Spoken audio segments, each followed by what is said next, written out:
Hai, Assalamualaikum, selamat pagi guys. Okey, yang mana nak cari Mercedes-Benz A-Class A180 yang ni tahun 2020, warna hitam.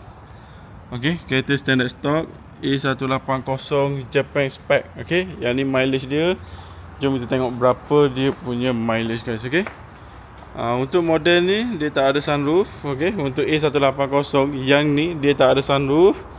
Okey, tapi ada Burmester sound system, Burmester dia ada blind spot assist. So ini dia punya mileage guys. Okey, yang ni medium spec. Ini dia punya mileage dia 25010 km. Okey, 25,000 km. Ini bahagian dalam. Okey, ini bahagian dalam. Ini dia punya steering, dia pakai full leather. Okey, kalau boleh tengok dia pakai semi bucket seat. Okey, untuk A180 memang dia pakai semi bucket seat. Okey, untuk model yang ni dia pakai leather dan juga Alcantara bahagian tengah guys. Okey, yang mana kata berminat nanti boleh contact Din. A180 tahun 2020. Ini bahagian dalam, ini dia punya semi bucket seat, ini dia punya nombor chassis guys. Okey, tahun 2020. Boleh contact Din, warna hitam. Okey, selain daripada model ni, korang boleh request.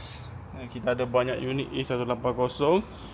Cumanya yang ni dan review A180 yang baru sampai. Okey, baru sampai dekat showroom. Nombor ada dekat bawah, korang boleh request. Selain daripada model ni, kita ada banyak lagi unit. Yang ni pun A180 belakang tu Harrier guys. Okey, Assalamualaikum, bye bye.